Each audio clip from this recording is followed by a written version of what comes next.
मती बाब नंबर 15। फिर कुछ फरीसी और शरीयत के आलिम यरूशलेम से आकर ईसा से पूछने लगे, आपके शागिर्द बाप दादा की रिवायत क्यों तोड़ते हैं?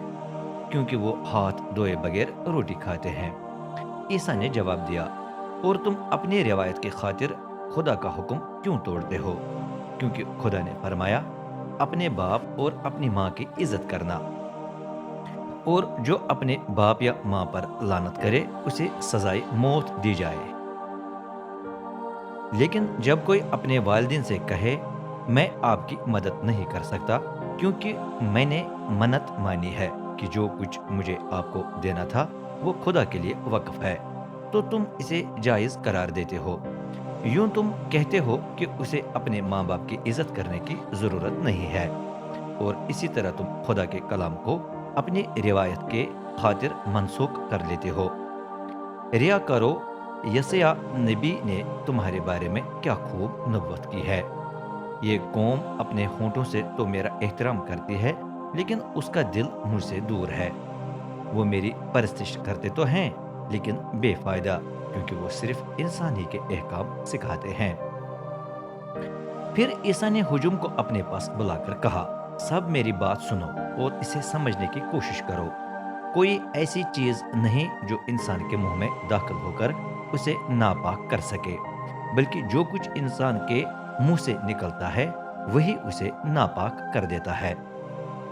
इस पर शागिर्दों ने उसके पास आकर पूछा, क्या आपको मालूम है कि फरीसी ये बात सुनकर नाराज हुए हैं? उसने जवाब दिया, जो भी पौधा मेरे आसमानी बाप ने नहीं लगाया उसे जड़ से उखाड़ा जाएगा। इन्हें छोड़ दो, वो अंधे राह दिखाने वाले हैं। अगर एक अंधा दूसरे अंधे की रहनुमाई करे तो दोनों गड्ढे में गिर जाएंगे। पतरस बोल उठा, इस तमसील का मतलब हमें बताइए। ईसा ने कहा, क्या तुम अभी तक इतने नासमझ हो?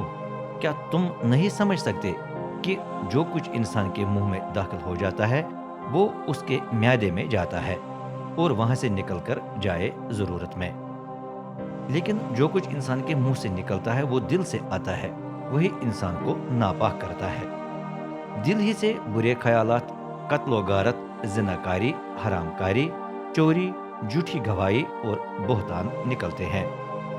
यही कुछ इंसान को नापाक कर देता है, लेकिन हाथ धोए बगैर खाना खाने से वो नापाक नहीं होते। फिर ईसा गुलेल से रवाना होकर शिमाल में सोर और सेदा के इलाके में आया।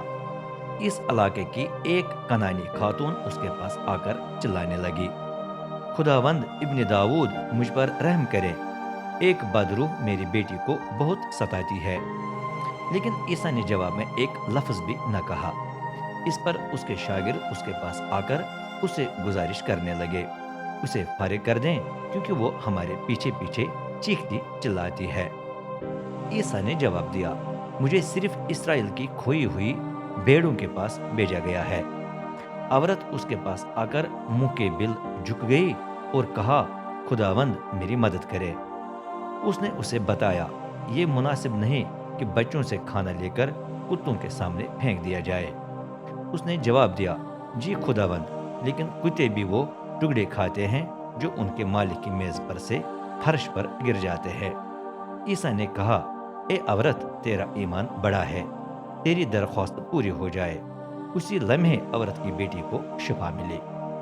फिर ईसा वहां से रवाना होकर गुलेल के झील के किनारे पहुंच गया। वहां वो पहाड़ पर चढ़कर बैठ गया। लोगों की बड़ी तादाद उसके पास आई। वो अपने लंगड़े, अंधे, मफलूज, गूंगे और कई और किस्म के मरीज भी साथ ले आए। उन्होंने इन्हें ईसा के सामने रखा तो उसने उन्हें शिफा दी। हुजूम हैरत ज़दा हो गया, क्योंकि गूंगे बोल रहे थे, अपाहिजों के एजा बहाल हो गए, लंगड़े चलने और अंधे देखने लगे थे। ये देखकर भीड़ ने इस्राएल के खुदा की तमजीद की। फिर ईसा ने अपने शागिर्दों को बुलाकर उनसे कहा, मुझे इन लोगों पर तरस आता है। इन्हें मेरे साथ ठहरे 3 दिन हो चुके हैं और इनके पास खाने की कोई चीज नहीं है, लेकिन मैं इन्हें इस भूखी हालत में रुखसत नहीं करना चाहता। ऐसा न हो कि वो रास्ते में थक कर चूर हो जाए। उसके शागिर्दों ने जवाब दिया, اس ویران علاقے میں کہاں سے اتنا کھانا مل سکے گا کہ یہ لوگ کھا کر سیر ہو جائے؟ عیسیٰ نے پوچھا، تمہارے پاس کتنی روٹیاں ہیں؟ انہوں نے جواب دیا، 7 اور چند ایک چھوٹی مچھلیاں۔ عیسیٰ نے ہجوم کو زمین پر بیٹھنے کو کہا، پھر 7 روٹیوں اور مچھلیوں کو لے کر اس نے شکر گزاری کی دعا کی اور انہیں توڑ توڑ کر اپنے شاگردوں کو تقسیم کرنے کے لیے دے دیا۔ سب نے جی بھر کر کھایا۔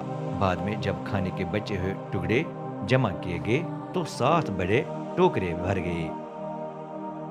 خواتین اور بچوں کے علاوہ کھانے والے 4000 مرد تھے۔ پھر عیسیٰ لوگوں کو رخصت کر کے کشتی پر سوار ہوا اور مگدن کے علاقے میں چلا گیا۔